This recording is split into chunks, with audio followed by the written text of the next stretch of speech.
मगन रहना। और भोजन नहीं, अब भजन ही करना।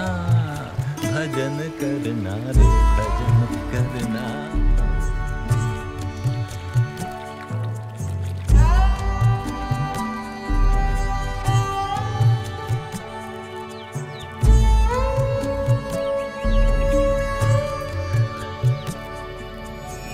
नीलकंठ वर्णी जानते थे कि काली गंडकी नदी के किनारे चलते हुए मुक्तिनाथ पहुंचा जा सकता था। इसीलिए वे काली गंडकी नदी के प्रवाह को ढूंढ रहे थे और उसी दौरान वे किसी अज्ञात निर्जन क्षेत्र में आ पहुंचे।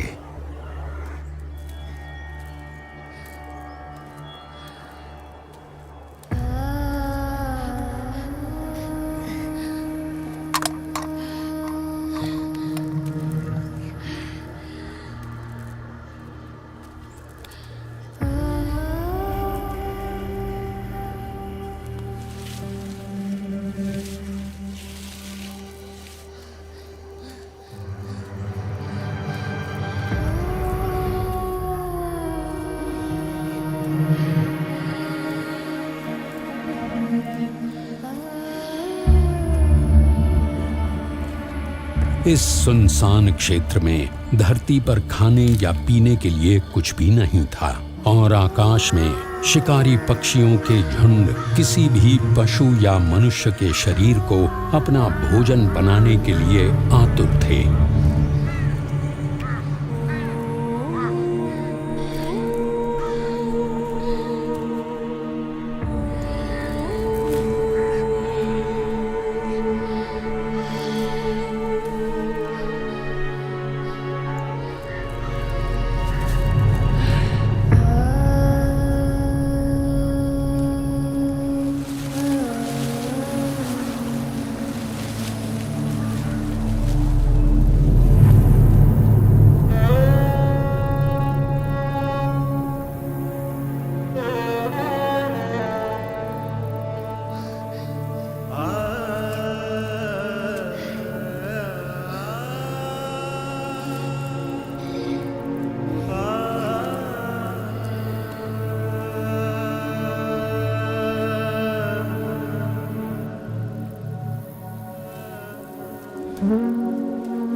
निरंतर 3 दिनों तक भूखे प्यासे रहने के बाद यदि किसी भी सामान्य मनुष्य को पानी मिल जाए तो उसके लिए तत्काल पानी पी लेने से अधिक प्राथमिकता और कुछ भी नहीं हो सकती थी। परंतु नीलकंठ वर्णी के लिए ऐसी विपरीत परिस्थितियों में भी सबसे अधिक प्राथमिकता थी उनकी भक्ति।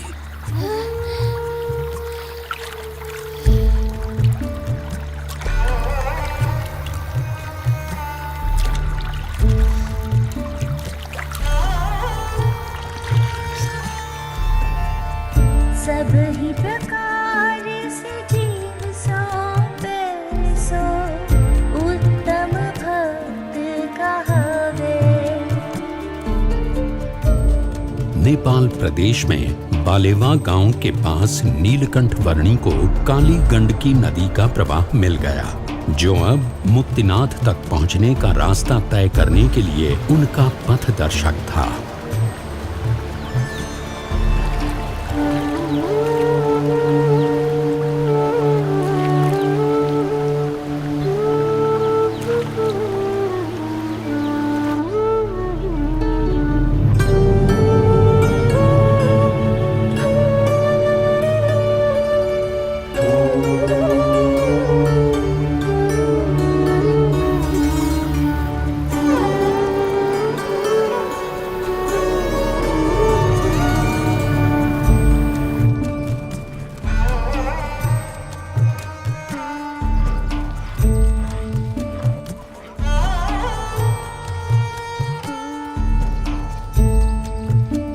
और इसीलिए रोज सुबह सबसे पहले भगवान की पूजा प्रार्थना करनी चाहिए और उसके बाद ही बाकी सब कामों की शुरुआत करनी चाहिए। अन्नपूर्णा पर्वत श्रृंखलाओं के बीच से बहती काली गंडकी नदी के किनारे उत्तर की ओर बढ़ते हुए नीलकंठ वर्णी मुक्तिनाथ पहुंचने का रास्ता तय करने लगे।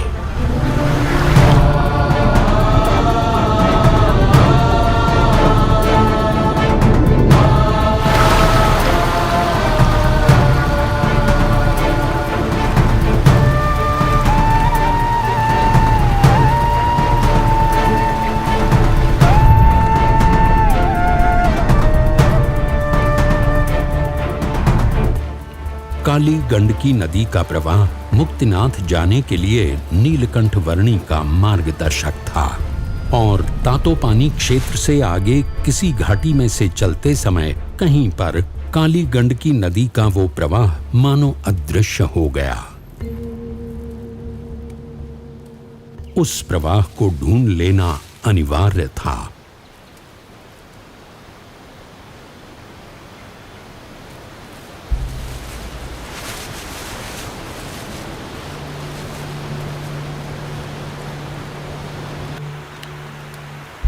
पानी की आवाज की दिशा में आगे बढ़ते हुए संध्या काल होते होते नीलकंठ वर्णी एक ऐसे स्थान पर आ पहुंचे जहां दो पर्वतों के बीच की खाई में स्थित एक गुफा में सामने से पानी का प्रचंड प्रवाह आ रहा था।